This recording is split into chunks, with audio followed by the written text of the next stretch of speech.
अक्षय कुमार की हर महीने मूवी आने का सबसे बड़ी प्रॉब्लम क्या है पता है? जब उनकी अच्छी मूवी भी आती है तो लोग उसे इग्नोर कर देते हैं, अनफॉर्चुनेटली। केसरी चैप्टर 2 जो कि फोकस करती है जलियांवाला बाग नरसंहार के बाद जो केस हुआ था उसके ऊपर, स्पेसिफिकली श्री शंकर नायर के ऊपर, जो कि बहुत ही ज्यादा लॉयल थे क्राउन के, ब्रिटिशर्स के।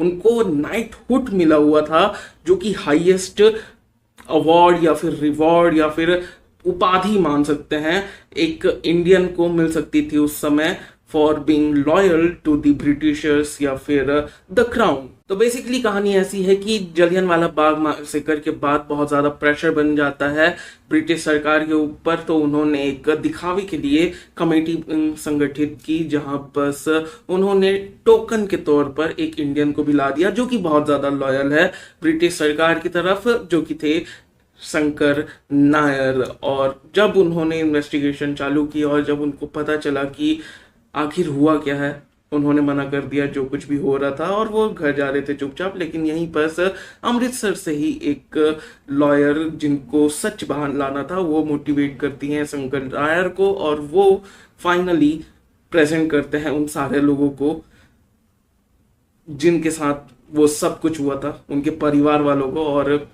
लड़ते हैं केस डायर के खिलाफ। बात करते हैं सबसे पहले कि मुझे क्या पसंद नहीं आया। एडिटिंग बहुत मेस्ड अप है, लाइक बहुत ही ज्यादा, कब क्या कैसे हो जाए कुछ पता नहीं चल रहा है। एडिटिंग में बहुत सारी प्रॉब्लम्स हैं। उसके बाद बीजीएम, सारे बीजीएम नहीं, बहुत ही तगड़े बीजीएम भी हैं, लेकिन कुछ जगह बीजीएम ऐसे यूज किए गए हैं जैसे कि कोई स्पोर्ट्स ड्रामा चल रहा हो कि टीम खड़ी हो और आपस में लड़ रही हो और बस देखना है कि कौन जीतेगा। एक स्पोर्ट्स ड्रामा नहीं था ये।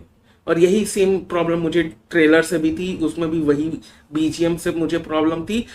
मुझे लगा था कि मूवी में ऐसा नहीं होगा, लेकिन अनफॉर्चुनेटली मूवी में भी कुछ कुछ जगह था ये प्रॉब्लम। और इसके अलावा एक और चीज है जो कि फिनाले में, स्पॉइलर तो होगा नहीं, लेकिन जनरल डायर का एक चाइल्डहुड ट्रॉमा दिखाया है जिसका कोई तुक नहीं बनता, कोई भी तुक नहीं बनता। और like it was unnecessary, so much unnecessary, उसकी जरूरत ही नहीं थी।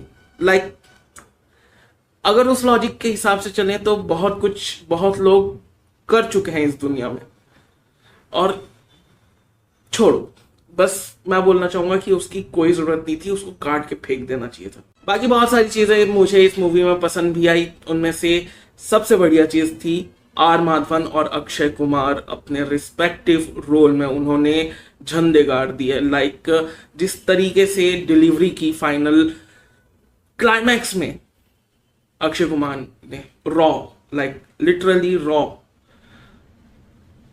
ऐसा लग रहा था कि उनके मन से आया है।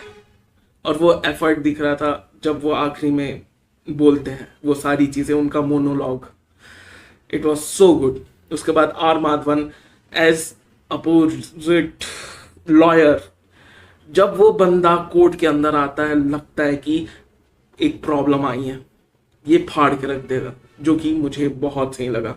उसके बाद वो लड़का, वो बच्चा, भाई साहब जो डिलीवरी की है उसने, वो जिस तरीके से उसने बात रखी जब शंकर नायर उससे मिलने के लिए जाते हैं, वो कमाल का था। वीक लिंक अनन्या पांडे,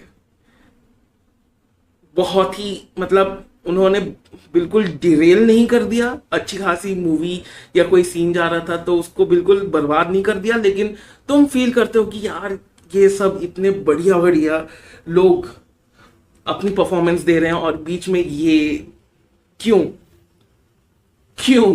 और शुरुआत के जो 10 मिनट थे, स्पेशली वो सफोकेशन वाला सीन, उसको जिस तरीके से शूट भी किया गया है, एग्जीक्यूट किया गया है, अगेन उस बच्चे की एक्टिंग बहुत बढ़िया थी।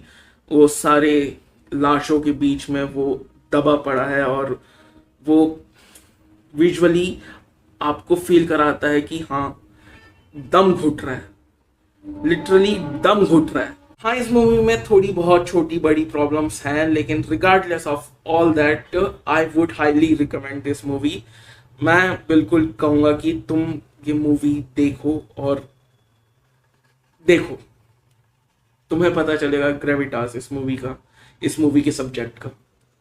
जो कुछ भी प्रॉब्लम है वो तुम इग्नोर कर सकते हो, क्योंकि बाकी चीज़ें बहुत सही हैं।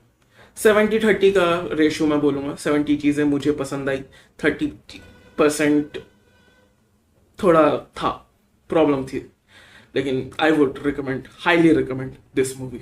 बाकी ये थे मेरे ओपिनियंस, मेरे व्यूज़। तुम अपने ओपिनियंस नीचे कमेंट सेक्शन में बता सकते हो, और मिलता है अगले वीडियो में। तब तक के लिए बाय, और सब्सक्राइब करो, क्योंकि सब्सक्राइब करना बहुत ज़रूरी है। Okay bye.